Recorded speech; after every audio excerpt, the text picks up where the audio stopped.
नमस्कार दोस्तों। आज मैं आपको गौतम बुद्ध और एक हठी लड़के की कहानी सुनाऊंगी। एक बार की बात है जब गौतम बुद्ध अपने शिष्यों के साथ लंबा सफ़र तय करके एक सुंदर गांव पहुंचे। गौतम बुद्ध ने कुछ दिन उसी गांव में रुकने का निश्चय किया। बुद्ध के आने की खबर गांव में आग की तरह फैल गई और कुछ ही देर में बुद्ध के आसपास लोग इकट्ठा होने लगे। भीड़ बढ़ने लगी। लोग कई तरह की समस्या लेकर आने लगे। तभी एक बूढ़ा आदमी रोते हुए आया और कहता है, प्रभु, मेरा बेटा कुछ काम नहीं करता। गरीबी और कठिनाइयों के लिए ईश्वर को दिन रात कोसता रहता है। जब मैं समझाता हूँ तो मुझसे ही बहस करता है, जिससे कि घर का माहौल खराब होता जा रहा है। प्रभु, मैं जानता हूँ कि वो अपना नुकसान कर रहा है, लेकिन मुझे समझ नहीं आता कि मैं उसे कैसे समझाऊं, कैसे सही रास्ते पर लाऊं। गौतम बुद्ध मुस्कुराए और बूढ़े आदमी से कहा, आप कोई बहाना बनाकर अपने बेटे को मेरे पास ले आइए। बूढ़े आदमी ने कहा, प्रभु, मेरा बेटा किसी की बात नहीं सुनता, सबसे बहस करता है। कहीं वो आपको भी कोई गलत बात ना कह दे। बुद्ध मुस्कुराए और बोले, तुम चिंता मत करो, तुम बस उससे कहना कि मैं उसकी सारी समस्याओं का हल कर दूंगा। बुद्ध की बात सुनकर कुछ लोग बूढ़े आदमी के साथ उसके बेटे को बुलाने चल पड़े। लड़का अपने कमरे में सो रहा था। सबने उसे जगाया और समझाया, लेकिन लड़का साथ चलने को तैयार नहीं हुआ और कहने लगा, सारे साधु पाखंडी और नकली होते हैं। लेकिन जब गांव वालों ने समझाया कि बुद्ध उसकी हर परेशानियों का समाधान कर देंगे, तब जाकर वह बुद्ध के पास आया और उल्टा बोलने लगा, किस बात के लिए आपने मुझे यहाँ बुलाया?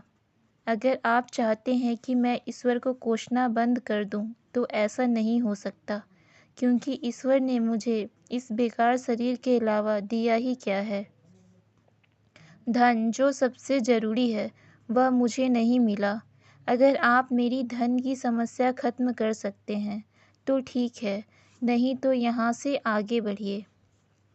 बुद्ध मुस्कुराए और बोले, मेरे मित्र, मैं तुमसे ईश्वर की कोई बात नहीं करता, लेकिन याद रखो कि व्यक्ति के सुख और दुख का कारण उसके कर्म ही होते हैं। इसलिए किसी को कोसने की बजाय अगर तुम मेहनत करोगे तो तुम्हारा जीवन आसान हो जाएगा। बुद्ध की बात सुनकर लड़का आग बबूला हो गया और कहने लगा, मुझे आपका भाषण नहीं सुनना। यदि आप मेरी समस्या का हल कर सकते हैं तो ठीक है, नहीं तो गांव से चले जाइए। गौतम बुद्ध थोड़ी देर शांत रहे और समझ गए, यह लड़का ऐसे नहीं मानने वाला। बुद्ध ने कहा, मैं एक राजा को जानता हूँ जो तुम्हें बहुत सारा धन दे सकता है, लेकिन तुम्हें भी उसे कुछ देना होगा। लड़का बोला, भला मैं राजा को क्या दे सकता हूँ? बुद्ध ने कहा, राजा का एक पुत्र है जो जन्म से नेत्रहीन है। अगर तुम उसे अपनी दोनों आंखें राजा को दे दो तो वे तुम्हें तुम्हारी वजन के बराबर सिक्के देंगे। यह सुनते ही लड़का डर गया और कहा, जीते जी कोई अपनी आंखें कैसे दे सकता है? कितना भी धन क्यों ना मिले, मैं अपनी आंखें नहीं दूंगा। बुद्ध बोले, तो फिर तुम एक आँख ही दे देना। लड़के ने कहा, मेरी आंखें अनमोल है, मैं कितना भी धन मिले फिर भी नहीं दूंगा। फिर बुद्ध ने कहा, अभी कुछ समय पहले ही तुम अपने शरीर को बेकार कह रहे थे और अब तुम अपनी आँखों को अनमोल कह रहे हो। यदि तुम्हारी आंखें अनमोल है तो तुम्हारा शरीर बेकार कैसे हो सकता है? अगर शरीर तुम्हें अनमोल लगता है तो तुम्हारी बुद्धि, जीवन शक्ति जो तुम्हें जिंदा रखे हुए है, उसकी क्या कीमत है? सबसे बड़ी ताकत पहले से तुम्हारे पास है। बुद्ध के शब्द सुनकर लड़का बुद्ध के चरणों में गिरकर रोने लगा।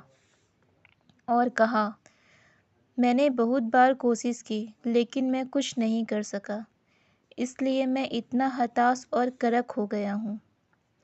बुद्ध ने लड़के को उठाया और कहा, मेरे मित्र, इंसान का जन्म बहुत कीमती है। केवल इंसान के पास ही इतना विवेक होता है कि वो सही गलत में अंतर कर सके। ताकतवर पशु पक्षी भी यह करने के लिए स्वतंत्र नहीं हैं।